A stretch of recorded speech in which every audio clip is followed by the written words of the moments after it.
Hello, friends. If you can hear me, let me know. I think there's like a bit of a lag on this, but yeah, sounds like it works. Cool. This works. Cool. My setup actually works. Hey everyone. This is pretty fun. This is pretty exciting. I'm dropping down all the way for this. Yeah, so I want to like kind of talk about not rules, just like how this can work. So we can just kind of start, ask any questions that you have at any time in the chat. I'm going to be trying to keep an eye on the chat. The main thing we're going to be doing is kind of working through all of the different parts of the recipe, and I'm going to hope to like be hitting on some of those main points. Basically the thicks that I was talking about, those techniques, habits, ingredients, concepts, and context behind this dish.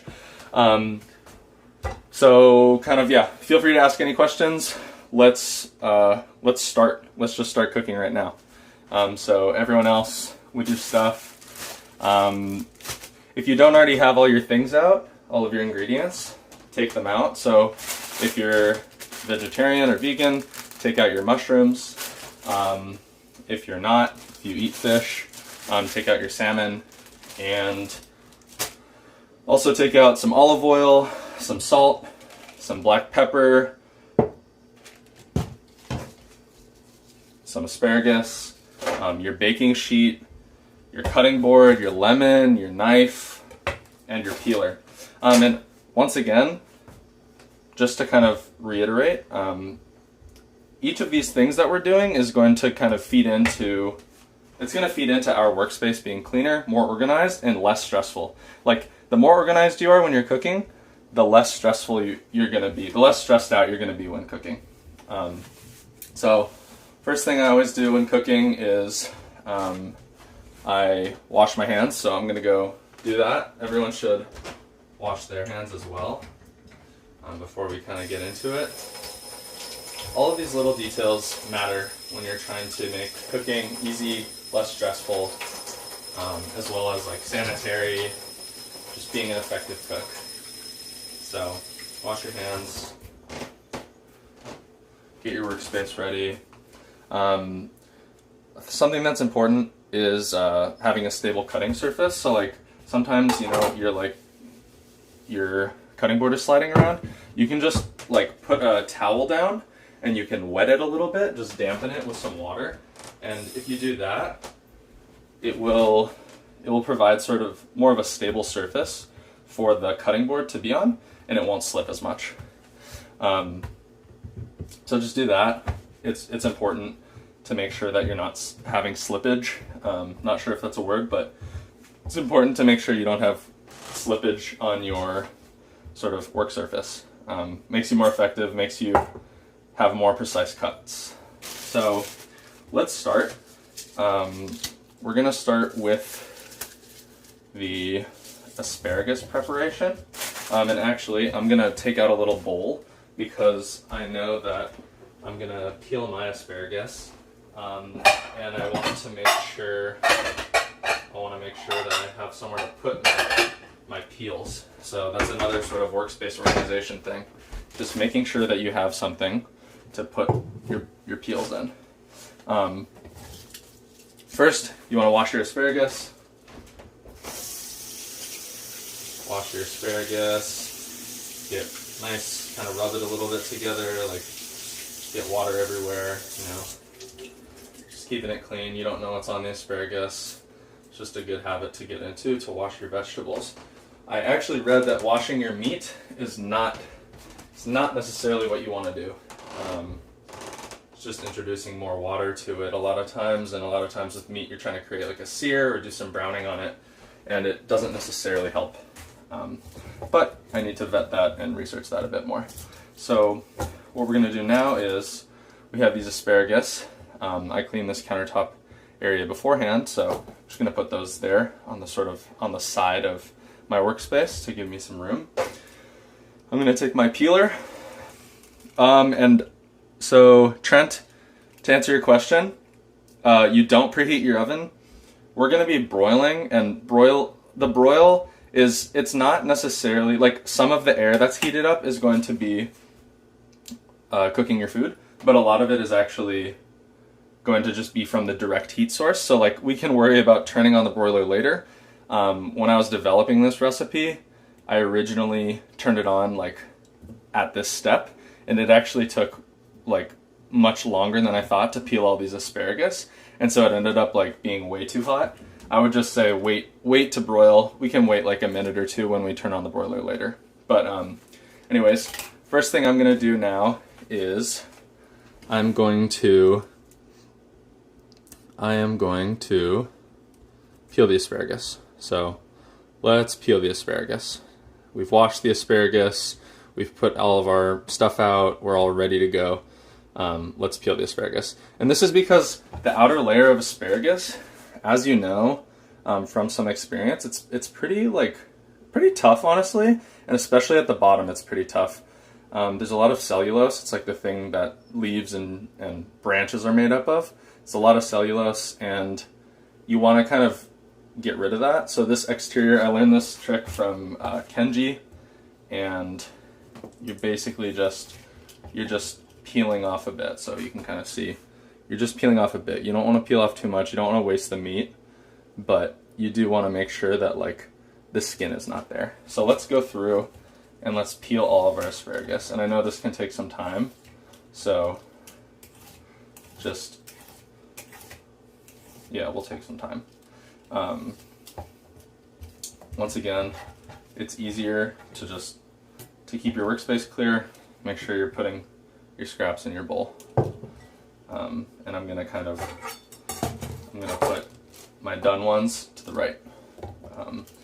As you do this, it's kind of like, actually a little trick is like, just roll the asparagus. As you can see, I'm just rolling and peeling.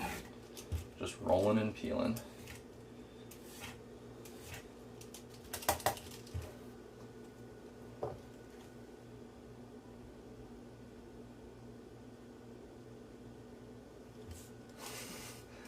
Ryan, if you already peeled, I'm sorry.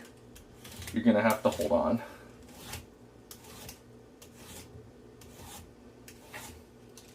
No, if you already peeled your asparagus, you're gonna trim off the ends, and it kind of depends on how big or thick or tender or tough your ends are, but we're gonna do that next. But I want to get through this. I want to get through this first.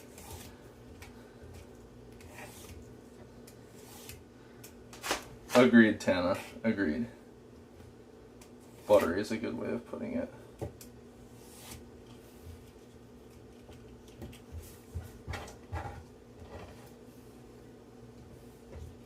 the reason why we're not like peeling it and then immediately, wow, I just took a chunk off of that. Whoops. Oh wow, this is a lot.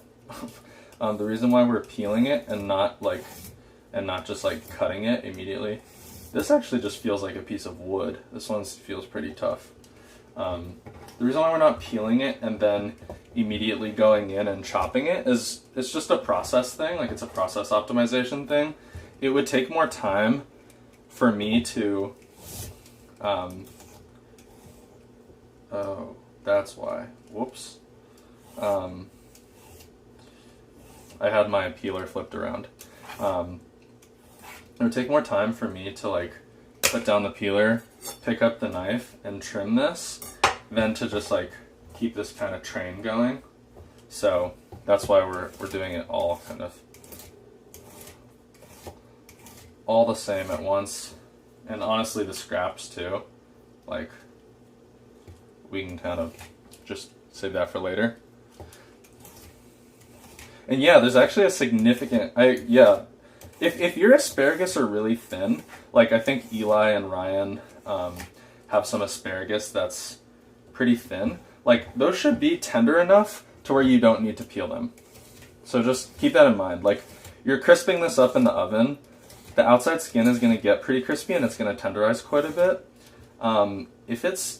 If they're small enough, you might not even need to peel them at all. Just because I guess because you're cooking them more. But also because some of those might be younger, like asparagus, as they get older, get kind of thicker, I believe. But also I'm not exactly sure, so do not quote me on that one.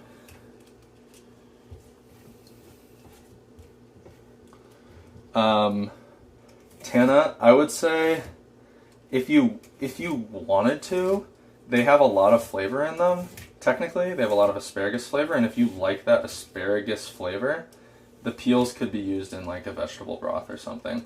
Otherwise, they are just like straight up fiber, pretty much. You could make a bow and arrow out of them. You could tie some twine and rope and go out into the wilderness and survive with them. After you dry them, of course. Yeah, you could do a lot of that sort of thing. You could knit with them if you wanted, but I don't think I would personally make much with them. Yeah, that's my answer to that. So we're almost done. I don't know if you guys are almost done with your asparagus, but I'm almost done with mine. Let me know if if it fell on the floor, just pick it up, go wash it in the sink. It's fine. It's totally fine. Just wash it, just with some more running water. It's usually fine. If you wanted to be like if you're like more germaphobe or just more careful, you can just get some like, I don't know, like a very diluted soap mixture if you really wanted to, and that would be, you know, the safer way of doing it. I don't know, Carrie, you tell me.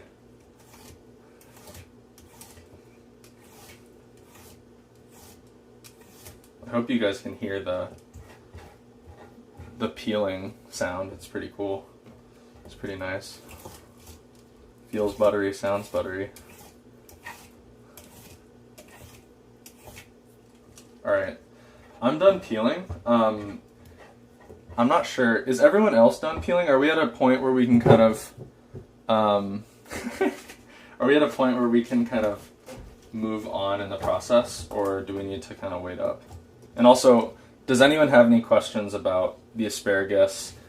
And just to kind of, just to recap, like, reason why we peeled them, the outside peels are tough. They're tough. There's a lot of fiber in here, and we don't really want to eat that.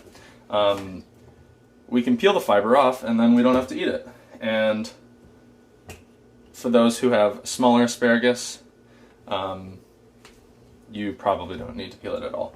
And this is just like this is honestly kind of a bougie thing. Like, if I were in a rush and I were trying to make this in even less time, like, the peeling is honestly like one of the most time-consuming parts of this recipe. I would just not peel it. It's not that big of a deal. The more threatening part in terms of the tenderness of the asparagus is actually the ends, as you all probably know. So the ends is what we're going to chop off pretty soon. Yeah, I hear you on that, Andy. Do your thing.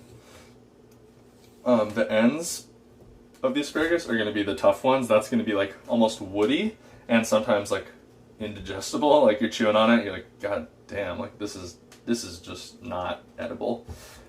So right now what I'm doing is I'm kind of like lining it up. My knife is sharp enough to where I can just kind of like hit them all at once, but if yours isn't, just do them in batches. You don't have to, or just like bunch them up and just like use your knife to kind of like line up all of the asparagus. That's kind of a good way to do it. You can like line it up like that so it's all kind of nice and aligned. So now, I don't know about the asparagus urine thing. I'm really not sure, so cannot help you on that one. I don't know that one.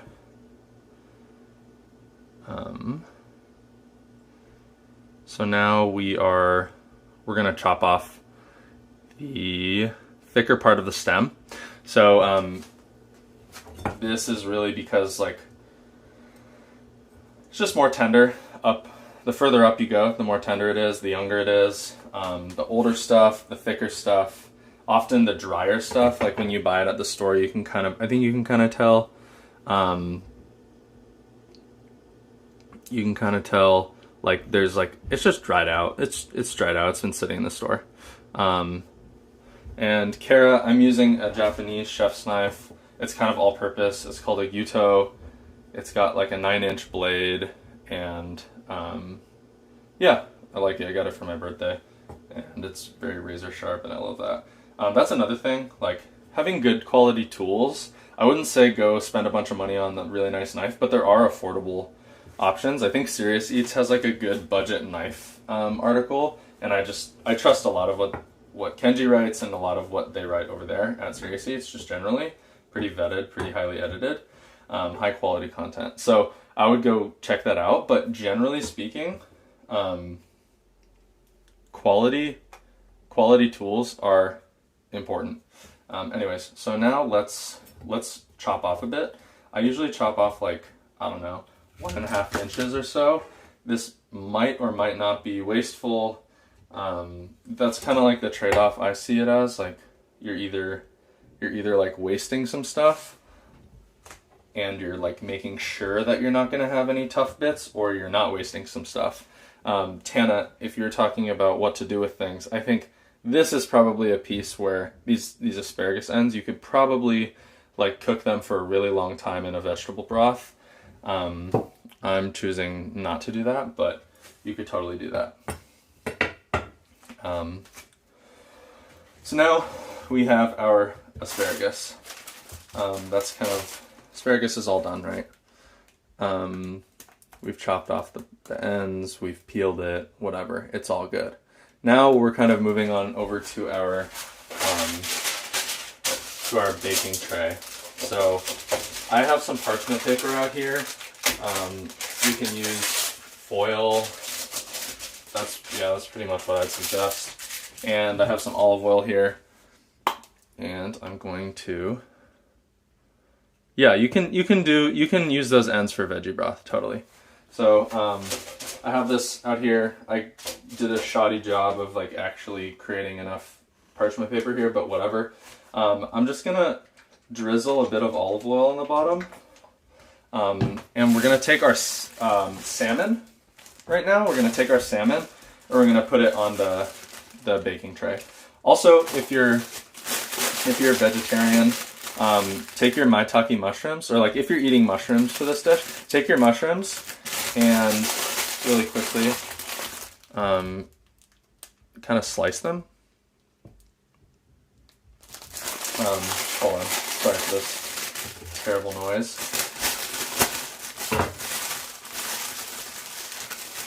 If you have mushrooms and you're cooking with mushrooms, just slice them into like steaks almost. So like, I like to slice them like this. That works pretty well.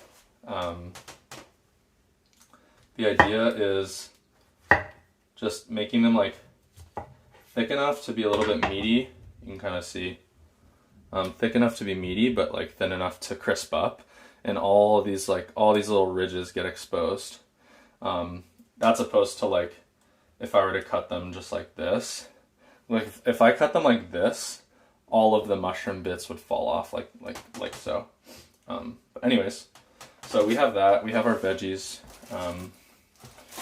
As you go, just clean up. It's easier. Just throw shit away, you know. Just like, it's just better. You're gonna be less stressed at the end. Parchment paper. The difference between Laura, silicone mats are dope. Silicone mats, everybody, silicone mats are cool. They're like completely non-stick, used a lot in professional kitchens, like 100% recommend using those. I don't have a silicone mat. Parchment paper, there is a difference between parchment paper and aluminum. Aluminum foil is actually not non-stick. Parchment paper is non-stick. Some studies say that aluminum foil leaches aluminum into your food. I did not read those papers. I do not trust that claim yet, but that's something that's out there. So take that with a grain of salt. And I think generally the interesting thing is like parchment paper is non-stick. Also, parchment paper is a little bit more flammable than aluminum. So if you're doing something with like a lot of fire, I would probably use aluminum foil. Like if I'm throwing something, obviously you're throwing like, if you're throwing like a potato into a fire, like I'm not going to use parchment paper. I'll just wrap it in aluminum foil. that's kind of an obvious example. But anyways, so now we're gonna kind of move on. We've got our asparagus ready. Our salmon is pretty much ready as is, and the mushrooms are prepped into their little steaks. So what I'm gonna do is I'm gonna kind of bust open my salmon, and don't be afraid of getting your hands salmony. Doesn't matter really. I'm just gonna put the salmon here. I can feel already that there's some bones in my salmon. So if there are bones in your salmon, you can just go in there and like with your fingernails, just take out the bones. You can just pull them out like that. It kind of takes a lot. So if it feels like it's difficult or it doesn't make sense to use your fingernails, use tweezers. Like, go get some tweezers, wash them thoroughly, especially if you use them for whatever you use tweezers for. Wash your tweezers and just use tweezers instead. It's just easier than what I'm doing. But if you don't care, if you don't care about bones and you can just eat around them, if you're skilled and you're, whatever, if you grew up eating salmon, if you grew up eating fish bones and eating around fish bones, then don't worry about it. There'll just be some bones in there.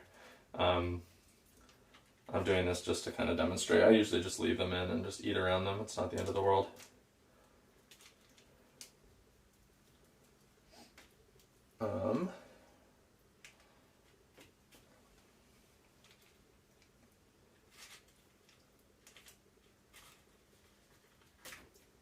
Yeah, these salmon bones are pretty, stubborn.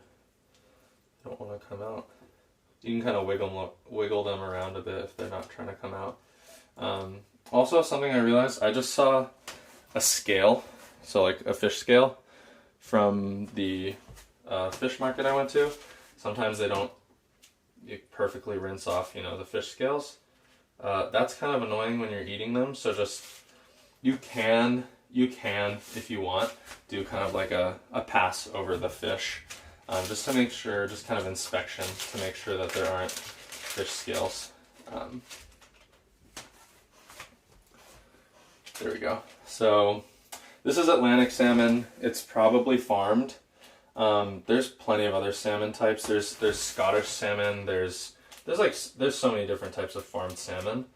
I just got the cheapest one, but they have different. The important thing to know about different types of salmon is they have different fattiness, like different fat content, different fat ratios. So like a fattier salmon will be more forgiving, meaning you can kind of like cook it to a higher temperature and it will give you less issues. So just keep that in mind. But like generally speaking, whatever salmon works.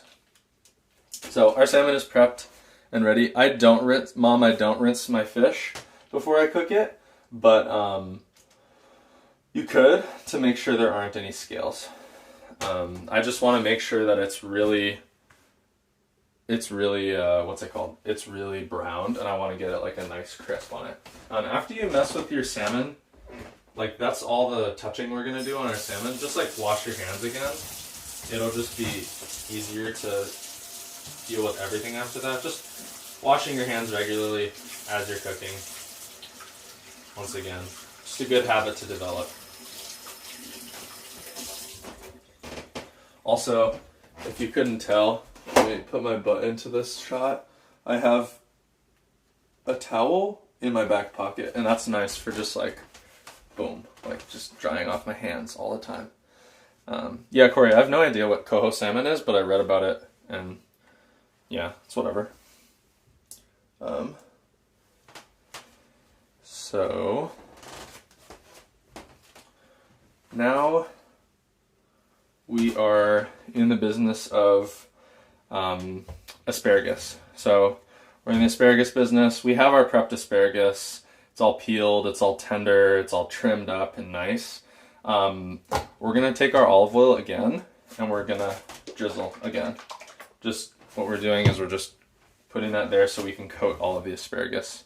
So I'm gonna put all this down. I'm gonna put all my asparagus down and I'm gonna start kind of just roll it around a bit. Get your hands a bit oily, it's all good. I'm just rolling it around a bit. And this is just to coat the to coat the asparagus. And oil generally is a really good conductor of heat, much better than just air. So if you think about trying to create like a crispy surface, having like a thin oil of coating, it really promotes that crispiness. Sort of a pro tip here, or like something that you probably don't need to pay attention to, but is interesting to think about, is that the asparagus, the shape of the asparagus, it's thick at the bottom and gets thinner as it goes up. So if you wanted to really optimize the crisp levels and make sure you're not overcrowding your pan, make sure that there's like ample space between your asparagus, I would alternate the asparagus instead of having them all next to each other, because the base will kind of like crowd a bit. It doesn't really matter though, so don't worry too much about that.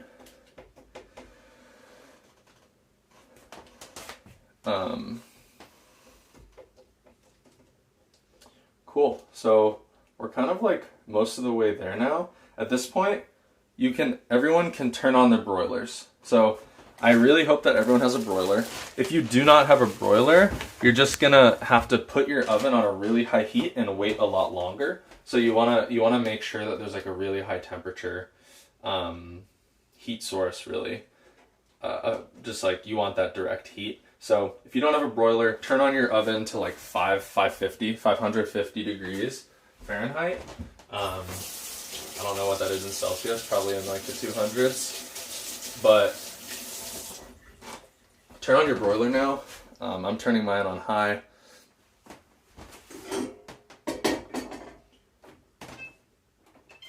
Cool. And now we are going to season it. So, salt. Seasoning is super important. Like people constantly, it's like chronic undersalting. People chronically undersalt their food, and it's a sad thing. This grain is kind of a lot. That's even more a lot. There we go. So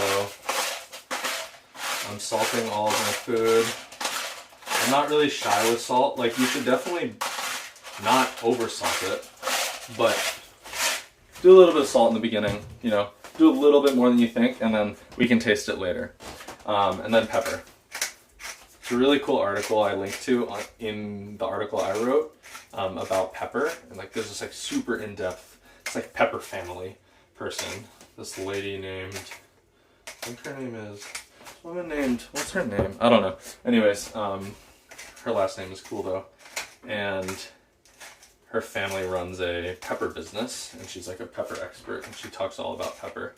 So cool stuff if you're interested in learning more about the varieties of pepper. All right, this is salted and peppered. One last thing that I want to mention is, as you can see, my piece of salmon is very irregular. Like there's this massive thick part, right? And then it like just dips into this super small thin part. The reason I don't think I'm worried about this small part overcooking is because I don't know if you can see, but it's basically all fat. Like it's basically just a ton of fat right here. I don't know what cut this is. This might be like a part of the belly, honestly. This might be like, if you think about the salmon's like eye right here and like belly here and like top fins here. Yeah, go for it and salt the fish too. Yeah. Salt and pepper the fish. And if you ran out of black pepper, white pepper is okay. It tastes different. It's I would say it's like less bold, more like savory tasting almost, but like just try it and it's totally fine. If you ran out of pepper, totally fine. The salt will do most of the job.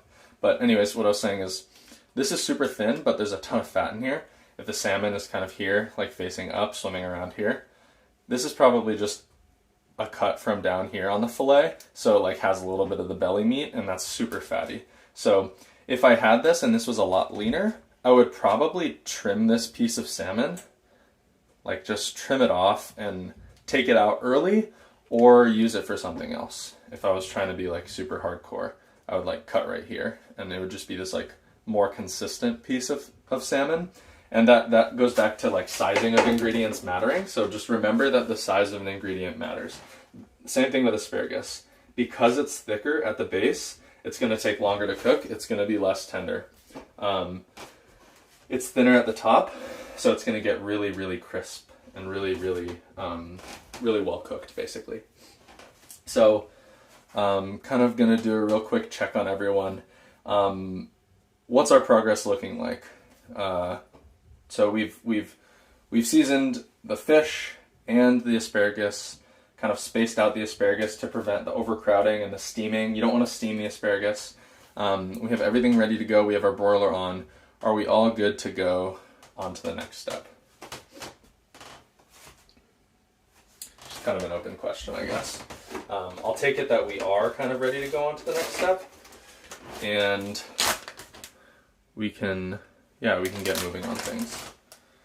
I'm actually not even using these, but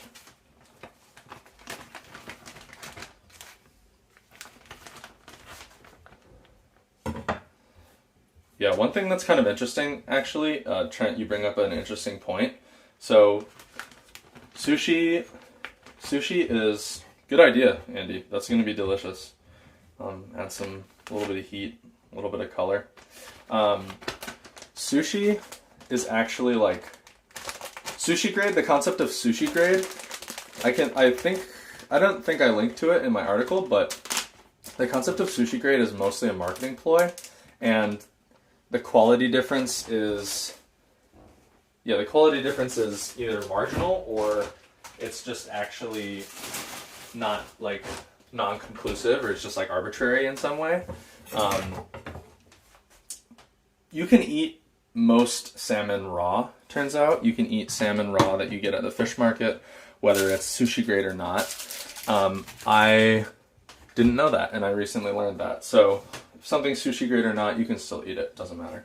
Okay, our broilers are on. Our stuff is seasoned and trimmed and prepped, and this is like the moment of truth we've all been waiting for. And we can just go in. So make sure that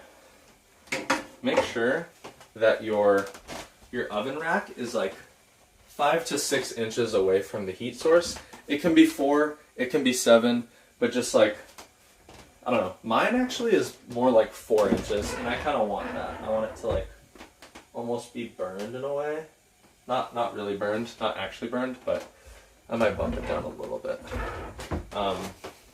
The idea here is that you want like a bunch of direct heat, like blasting everything, and it's gonna crisp up the exterior while making the interior just like nice and tender. There we go. Okay, so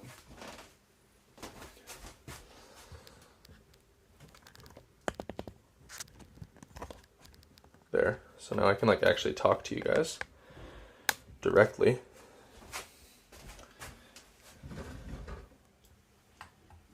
Hello everyone.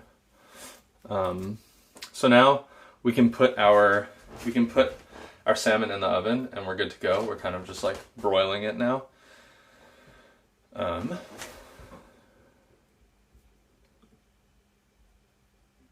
And now all we really have to do is we have to prep a lemon, and we also have to clean up our space. So that's going to be cooking for like 10 minutes.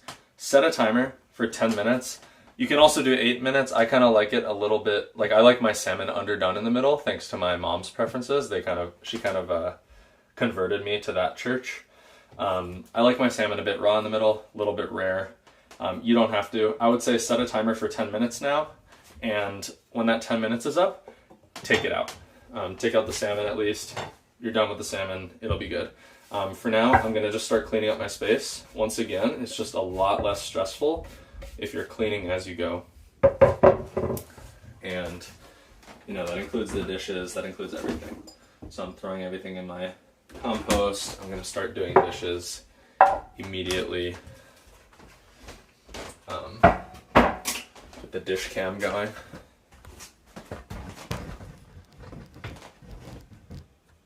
Cool. What's up, dish cam? So, yeah, I'd recommend almost always, like, while there's downtime, just cleaning.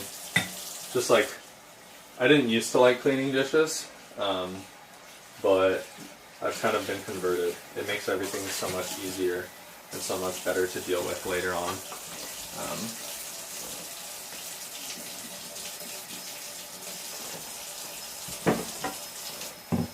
Also, a fun fact is, I mean, I think most people know this, that like doing your dishes by hand is almost always less water efficient than doing them with a dishwasher.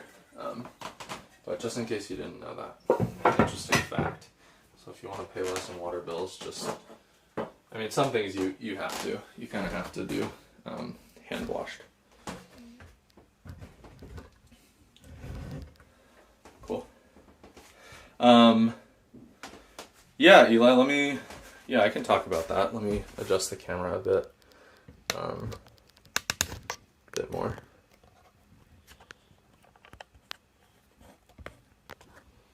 Yeah, so I really love food, as a lot of you know. I'm really into just thinking about food, talking about food to other people, teaching other people about food. And I was kind of thinking about like how I could like translate this passion into something that I actually wanted to do. My job was fine, but wasn't really giving me what I wanted and what I needed. And I kind of thought, I'm going to just like take a risk. And so I left my job and I've just been working on this food idea. I'm just super excited to like share how I think about food with everyone, because I think a lot of times I got a lot of like interest in people go like, wow, Ben, like you're such a good cook or whatever. Like, how are you thinking of this stuff? And I want to like show people that like it's actually not that hard or that crazy or that wild to cook. Just generally, like the way I think about cooking, I think is actually quite simple, and it's based on fundamental concepts. It's like building blocks, right? And I wanted to kind of, just kind of like unfold my brain for people and get people to understand how I think about food. And hopefully along the way of me sharing my passion, they would learn how to kind of be better cooks. So if you were to add a few more spices to this, so I actually really like my salmon just like straight up, but what I would do for the asparagus is something I was inspired by JK, who's a friend and mentor of mine.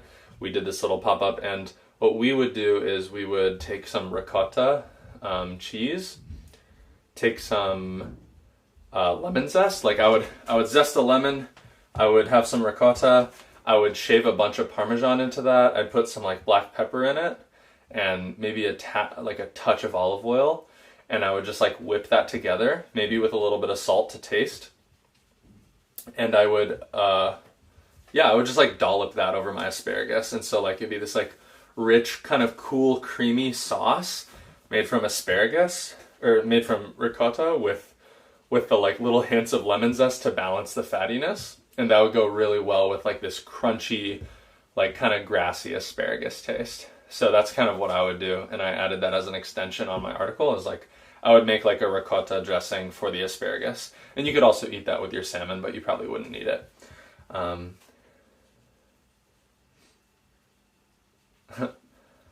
Tana, tell Simon no problem, and you know I have his back. He knows I have his back. Cool, so I don't know how to do this in like the best way, but I want to kind of get a camera going on the oven itself. So let me drop down the level here a little bit, and let's come over here. Actually, you know what I'll do? I know what I'll do. I'm just gonna pop off the camera.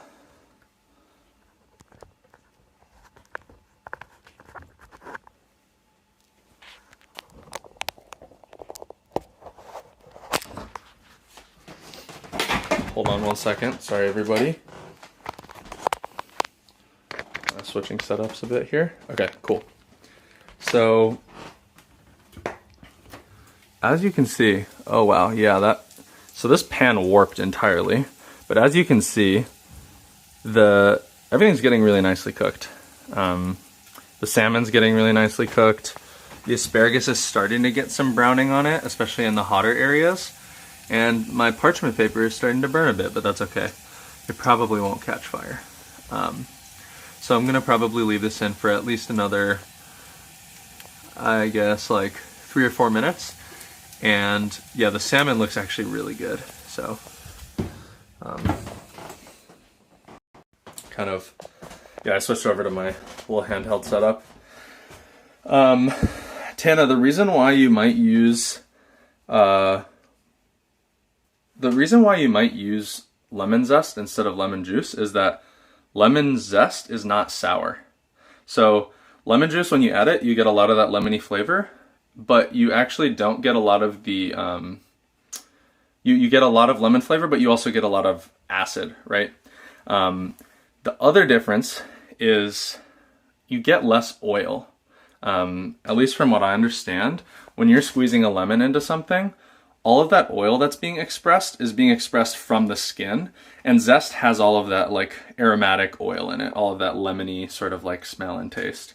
So I would say lemon juice, it's providing you that like tart, sour, lemony flavor, while zest is giving you like a not very sour, but like very aromatic flavor. And those little bits like kind of dispersed throughout your ricotta would provide a really nice balance without providing sour. Because we're gonna take lemon and we're gonna squeeze it on the dish anyways later. Like we're gonna get that sour, that acidity from the actual lemon. So just if you want some more of that kind of taste to balance it, it's good stuff. Yeah, if yours is ready, pull it out, take it out, check it, test it. Like, do not wait for me to say when. I would say pull it out and get ready. I actually think that Nima, a broiler usually is on the top of the oven. Sometimes a broiler, I don't know, they have those like pan broilers or something, like on the bottom of the oven, like down here or something, but I'm not exactly sure if that's actually a broiler or not. But my broiler is like directly on top, and this looks done. Like I'm taking this out now. So hold on one second. I'm just gonna take it out.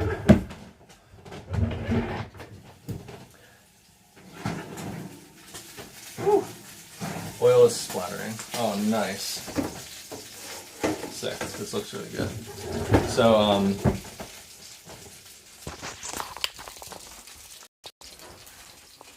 first of all, check this out. Money shot. Really nice and golden. The asparagus is pretty brown, but this stuff isn't. So I'm gonna take my salmon off of the heat. I'm gonna take it off. I'm gonna switch places. I'm gonna put this asparagus over here and kind of swap it so I can make sure to get everything right. Laura, yeah, that's a good idea. Laura suggested that we can see everyone's like final products. That'd be super cool. And a hashtag, yeah, that'd be cool. Like maybe hashtag thick cooking or thick cooking with Chef Ben or something like that. That would be super great. And Lusana, for the sauce, like if you're talking about the ricotta sauce, I would say the consistency is that of whipped ricotta, which is like probably just a little bit more broken down than regular ricotta. It's like creamy, still like holds, but is more spoonable onto things. Hi Tanae, what's up? So I'm gonna keep the broiler on, but I'm gonna take this off.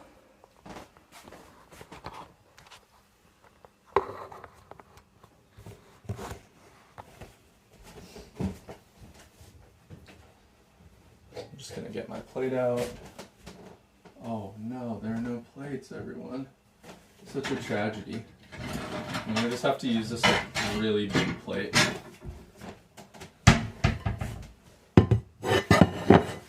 And a spatula is nice for this. Hey Nick, I got my salmon at this place called Seafood Center on Clement. This is kind of falling apart, but there we go. This is actually a huge piece of salmon. This is like a pound of salmon. I'm definitely gonna be able to finish it. I'm gonna flip over my asparagus actually. I got my salmon at this place called Seafood Center. It's a super high quality place on Clement. It has like all the different types of seafood that you'd ever dream of. So super lucky to have that really close to my house. You can get your salmon pretty much anywhere. Costco salmon is pretty great and super cheap. There's also like a lot of fish markets. If you live in a city, there's plenty of like fish markets. I'd totally recommend going to Asian supermarkets as well as like smaller fish markets. There's a lot of communities out there who have really high quality fresh fish. Also like, yeah, basically any store. I'd recommend like, you know, you can always go to like Safeway or whatever if you're into that. It's totally fine. But I always like kind of patronizing my local community stores. And I also find that they're super knowledgeable and have a lot of selection. So now I'm gonna kind of just move everything over. I want to make sure to get more of a broil on these guys who haven't been very browned. Cool, that's fine. Thick cooking with Chef Ben, beautiful. Thanks Laura for the suggestion. Or just like hashtag thick cooking and then hashtag Chef Ben would be probably even better. So now I'm just gonna blast this with more heat. Just cool.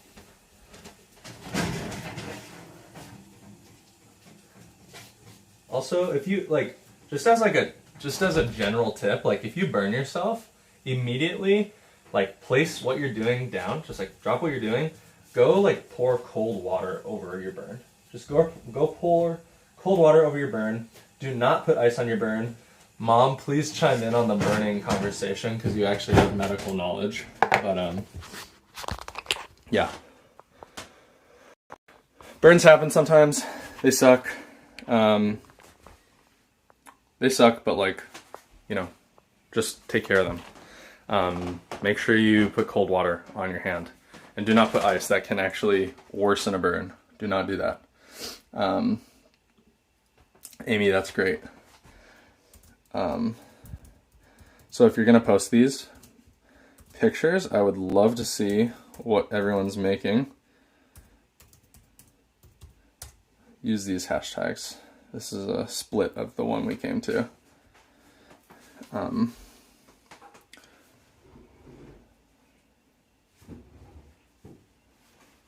Ooh, yeah. Filetti's Foods is really nice. It's like near the Panhandle. That's a super nice place actually. Super nice. So now what I'm doing is I pulled out my salmon. Everyone can see my salmon. It's got here. I'm gonna actually cut into it just to kind of show what's going on. Oh, nice. Nice. Okay, perfect. So for me, I had a super thick piece of salmon. Right? It's got different layers. It's got the like sort of slight crispy like browned layer. I'm eating it now. It's got this nice like crispy browned layer on the top, right? And that's got like, you can kind of see there's a gradient. More white here, which means more it's more cooked. There's a little bit of protein kind of here too. Slightly overcooked. Totally fine. And then it kind of like, there's a gradient into like less and less cooked. Like here, it's like medium rare, and more medium rare in the middle. So that's how I like my salmon. And this is totally safe to eat, and it's super moist and juicy. And I really recommend cooking this way. Once again, something I'm trying to like really hammer in is like cooking is a choose your own adventure thing. Like, there are no rules in cooking. You can choose to bake this, you can choose to broil it, you can choose to broil this for 30 minutes and just cook the shit out of it. Like, totally cook the shit out of it. Up to you. Up to you and your preference. Every decision you make in the kitchen has a consequence, and some of those consequences are very just preferential. It literally could just be that you like your salmon really, really well cooked. It's going to be drier, it's going to be tougher, but it could be that you just prefer that, and that's totally fine. There really aren't true judgments I can make and anyone can make in cooking and food preferences. So just keep that in mind. There is a way for you to get the skin really crispy. Unfortunately, the way we cooked this is not that way. So I linked in the article that I wrote and that I sent out to you all, I linked to an article on pan-fried salmon. And pan-fried salmon is the way, I mean, actually, if you wanted to, technically, this is a different style. You could just flip over your salmon, right? So, Tana, if you had put your salmon skin side up instead of skin side down, the heat source and the skin would be closest to each other. You would still, cook the thing the whole way through.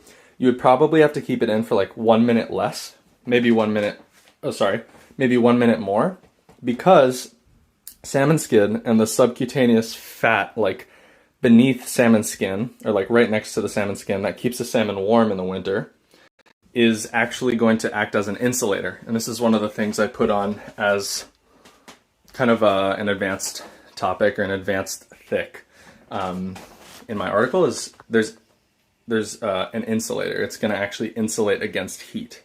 So you might need to cook it 1 minute longer. But when you put the salmon skin closer to the heat source, as with pan frying, right? You're directly putting the skin on the heat source, the pan. Or with a broil, you just flip over your salmon, and instead of cooking it with the flesh up, you cook it with the skin up. And that's going to get you a crispy skin texture. I think pan frying it is actually better than broiling it if you're trying to get crispy skin. Because you get some pressure on it and it can flatten out. Anyway, so I think my asparagus is, oh yeah, my asparagus is done, and there we go. There's the smoke alarm. I got it. There, thank you. My roommate is an angel. I'm turning off my broiler. I'm gonna open the window. Sorry. That's a failure on my part. Oh well. Thank you. Whoa. Yeah, I did. Alright, so, this is great. So, even though my parchment paper started burning and a lot of the oil started burning,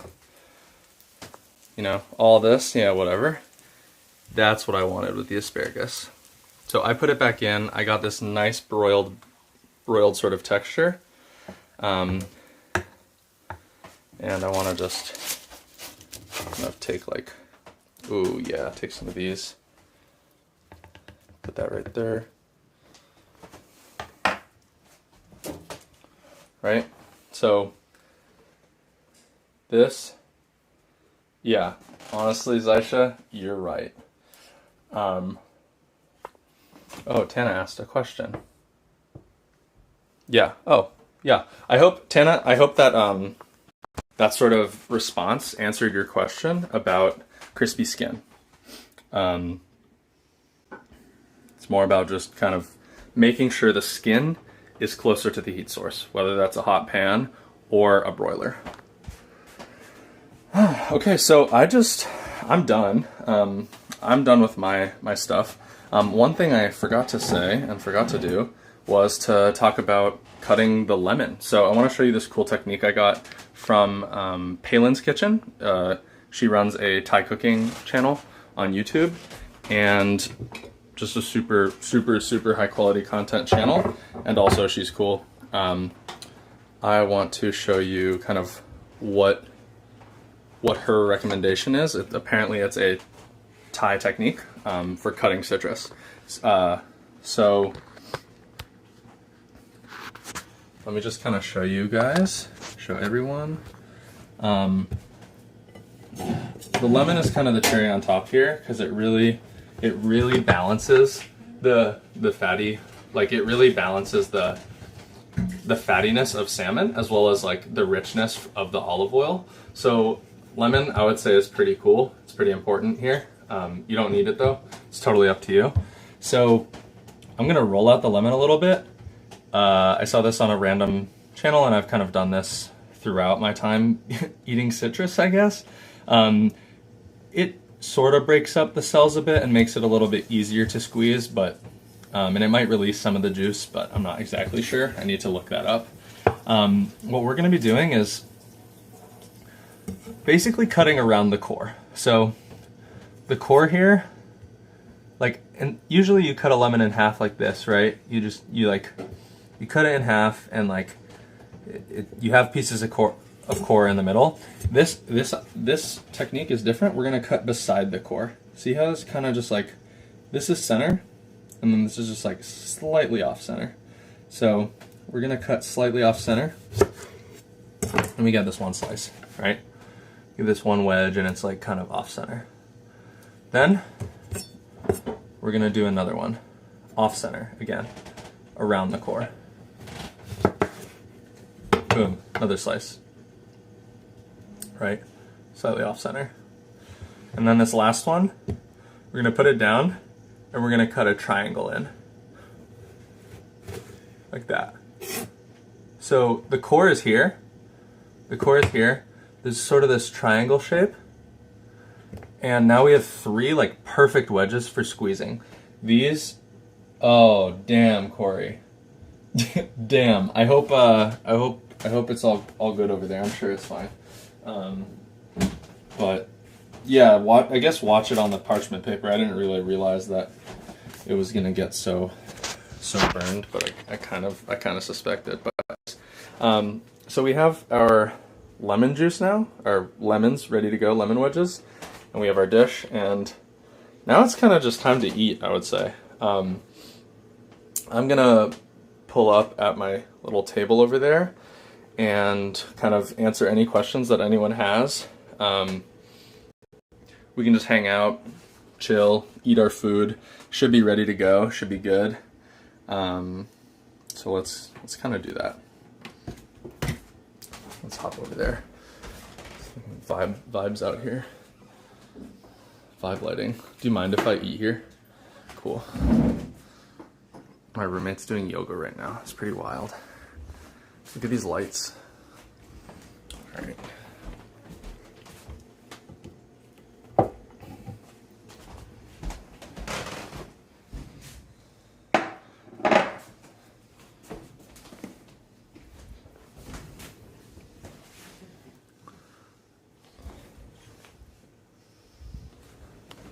Cool. I'm gonna switch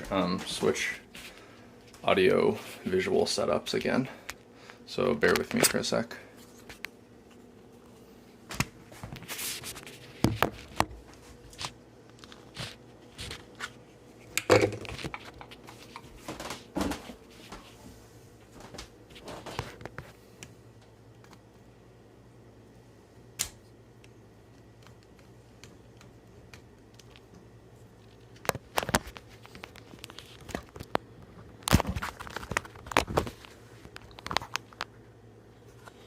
Cool.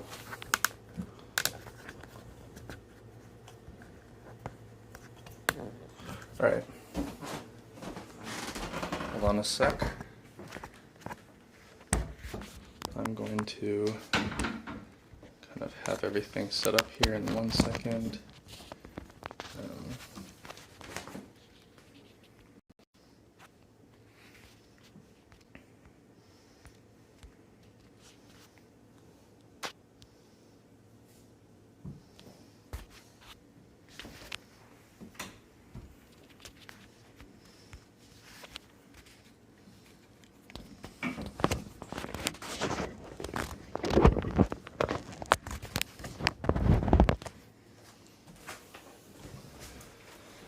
All right, now let's eat. If everyone has stuff ready, I'm just gonna go ahead and eat. Make sure you bring salt to the table. Yeah, there's never like it's never certain that you like perfectly cooked perfectly seasoned your stuff. So just in case, bring some salt to the table. Make sure you have your lemon wedge and everything. And yeah, this is your mukbang. I guess you're about to get like a ton of meat eating, like just sounds of meat eating. So that should be interesting, but I'm going to go ahead and squeeze my lemon. So I'm just gonna put it everywhere. I really like lemon on salmon, especially because it's super thick. And we can just hang out and talk about life and whatever. So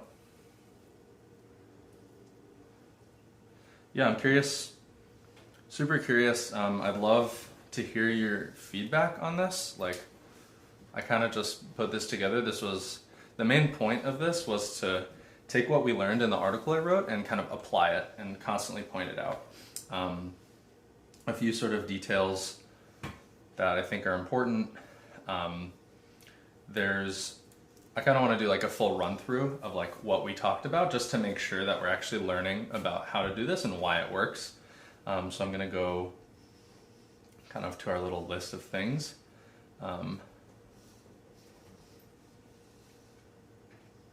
So the main thing we learned today was how to broil, like broiling as a cooking technique.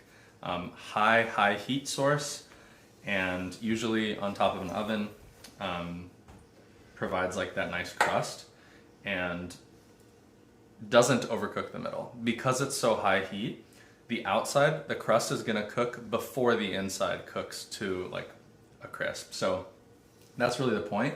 You wanna use broiling on things that cook quickly enough on the inside, but whose like exteriors you want to crisp up. That's an important thing to note. I wouldn't just put a potato in the oven to broil because it's super thick. It takes a long time to cook. The outside would get really, really burned before the inside cooked. With salmon, the inside is just cooking just slightly under like well done. It's like, I actually like it medium rare, and the outside gets nice and crispy.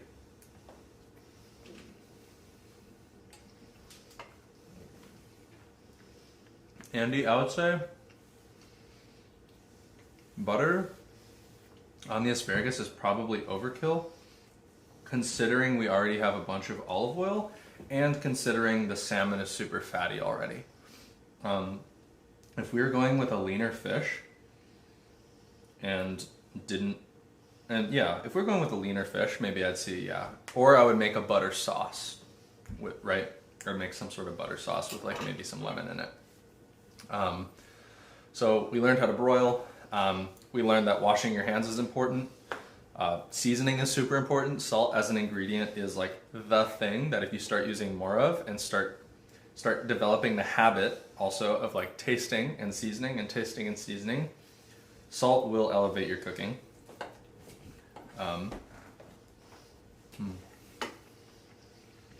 Talked about pepper a bit. We haven't talked about olive oil a lot, but I love olive oil. And yeah, olive oil is just a super cool ingredient with a pretty distinct taste. I'm all about it. Something to note about olive oil, it has a low smoke point, but for most applications, including broiling, the oil is not going to get that hot, so you don't really have to worry about it. If you have like a ripping hot cast iron pan and you're trying to sear a steak, I wouldn't use olive oil for that. It would almost instantly burn when it hits the pan, and it just turns into this like bitter, plasticky, like polymer mess. For people who are a little bit more intermediate, or just anyone who's listening, we learned about trimming and peeling and like why we want to remove pieces that are a little bit tougher or inedible, sometimes poisonous, right? For example, taro, like you can't eat the outside of taro. You need to peel it. Cleaning as you go, super important habit, makes it a lot less stressful. If you follow that, you probably don't have any dishes to do. If you didn't follow that, you probably have dishes to do. We talked about salmon, fat content. It's like a rich, flaky, tender food. We didn't talk about maitake mushrooms that much, but for those of you who cooked maitake mushrooms, they're just like my favorite mushrooms. Super meaty, have a lot of ridges, get crispy. balance. We haven't really talked about, well, I guess we have talked about balance. This is a super fatty fish. There's a lot of olive oil as well. This lemon, that acidity really balances out the dish. This is kind of like a lot of what like Samin Nosrat talks about in salt, fat, acid, heat, like salt, fat, acid, heat, a lot of the stuff we're talking about right now. Lemon is important here to balance the dish. But once again, it doesn't have to be balanced like that. And yeah, texture and tenderness is another concept, right? We wanted to make sure that there was a sort of a textural contrast on the salmon between the outside and the inside. We have this like crisp exterior, light, tender, flaky interior. Same thing with asparagus, like roasted exterior, tender interior.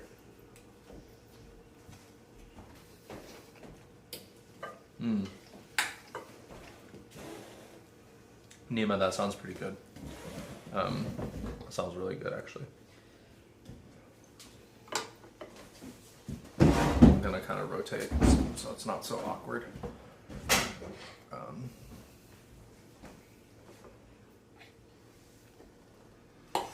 And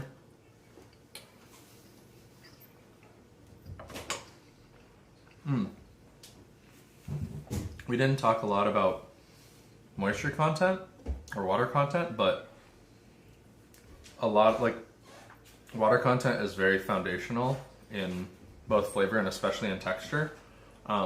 If we were to cook this salmon more and more and more, what would happen is this like protein network within the salmon would start to tighten up even more, and so it would start rendering out the fat, and it would also start rendering out all of the water. So it would kind of squeeze all the water out, and the proteins would coagulate and tighten up, and that would create a bunch of like liquid outside. You would see some proteins, like white proteins, like you might at the kind of like outer layer. I think it's called albumin, and you would have a lot tougher and drier of a product because all that moisture would be expelled. That's super important to realize, especially when cooking proteins. You can really toughen and dry them up. We talked about skin being an insulator. We talked about the citrus cutting technique where we remove the core so it's easier to squeeze. The core has a lot of fiber, and removing that core makes it a lot easier to squeeze the lemon wedge. We talked about creating a habit of making a stable cutting area, right, with using the dampened paper towel or the dampened cloth. This also applies when you're cutting vegetables, like an onion. Like you're not going to try to cut an onion when it's just in a ball. Like you want to cut an onion when it's stable, so you cut it in half first, and then you can place it down and it's super stable. We talked about building the habit of an organized workspace, just keeping your workspace organized in general makes it less stressful, makes you more effective. And then tasting as you go. Like it was important for me to season this and then taste it and then choose whether to season it more or not. Super important. Overcrowding. Also, we kind of touched on this, but if you put too many vegetables or too many of anything in a pan, you end up overcrowding the pan and you end up steaming something instead of roasting it, baking it, broiling it like we wanted to. We wanted to crisp up these asparagus. If they were closer together, there would be less contact between the hot air and the asparagus to cook, right? Like if you think about like a rectangular prism, you think about like if they're spaced out, if there's like 5 rectangular prisms and they're all spaced out, like they have 3 sides each to get contact from heat. If you put them all together, the middle 3 only have one contact point with heat, right? If that makes sense. You can ask me more about that if you're interested. But I think that clearly kind of presents that idea.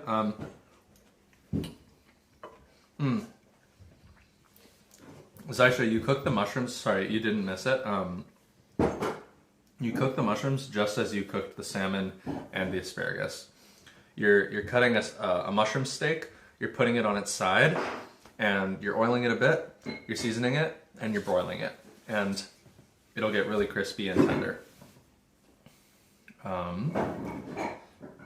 So Eli, good question.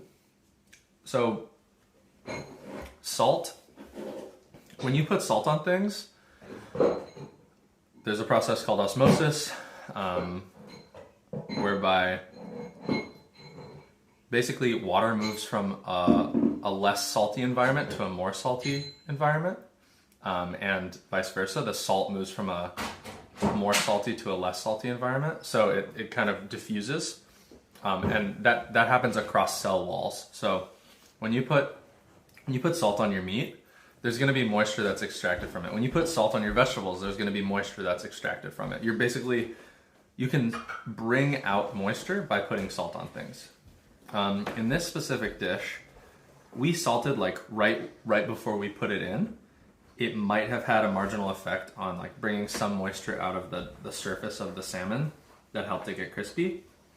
I would say the sort of situation where that would matter more is if you were putting it skin side up. If you salted the skin heavily, like overnight, let's say, a lot of that salt would integrate into the skin. It would become pretty salty, and a lot of the moisture would evaporate in the fridge. That would be skin that would get super, super crispy, super, super fast. And probably I would actually be worried about that burning. If you were doing a pan-fried salmon, maybe you'd want to do that, but that's something to consider. But I think in this application, that osmosis doesn't affect the cooking as much.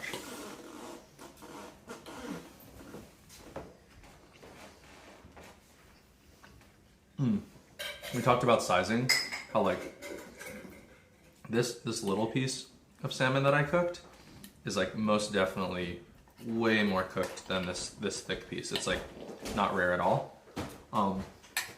But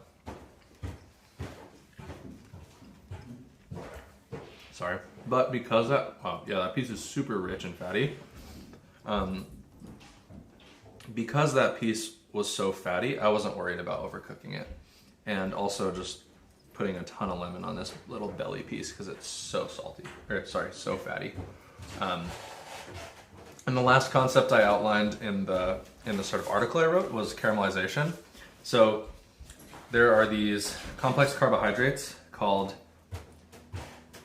polysaccharides, and basically like cellulose I think is a polysaccharide, and all the like complex carbs on this are breaking down into sugars, and those sugars are browning, and that's why you get this kind of like browned roasted taste. It's a caramelization happening. Hell yeah, Bailey. I'm glad this was tasty.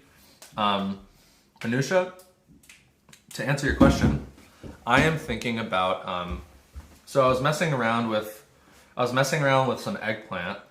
I know you, so just story time real quick. Anusha used to be an eggplant hater. She wasn't really into eggplant, but I converted her. So we're making some eggplant probably next week, and I'm thinking a pretty simple preparation of eggplant.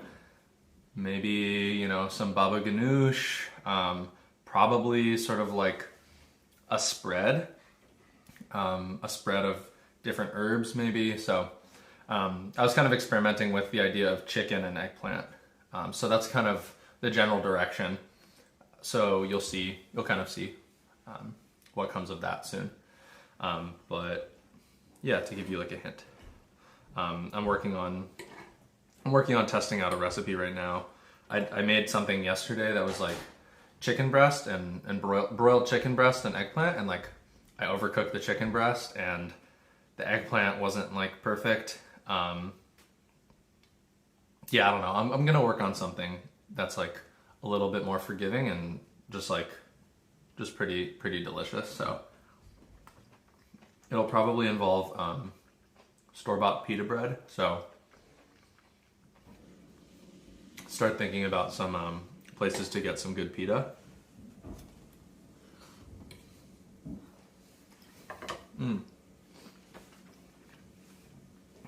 Cool. Well, I'm super happy that everyone showed up and was able to make some of this. I'd love for you guys to share on Instagram pictures of what you made. That would be super sick, using the hashtags thick cooking, Chef Ben, stay thick. I like that one. I saw that in there. And whatever other hashtags you'd like to use. But I do want to see everyone's, and you guys can all look at each other's and kind of like compare notes and take notes. And I want this to kind of become a thing where people are actually helping each other. People are actually helping each other learn how to cook, because like I'm just one person, but everyone working together, we can kind of like, we can get curious and excited about food together and like amplify our understanding and knowledge. And yeah, I'm super excited. So post it on Instagram. I want to see what you cooked. I want to hear your thoughts. I want to hear like thoughts of how you think you'd improve this, anything like that. And yeah, I'll expect something in your inbox on Sunday. I know I sent it out on Monday. It turns out it's a lot of work to write stuff and develop recipes. So I'll hope to get it out on Sunday, and I will see you all next week. Bye.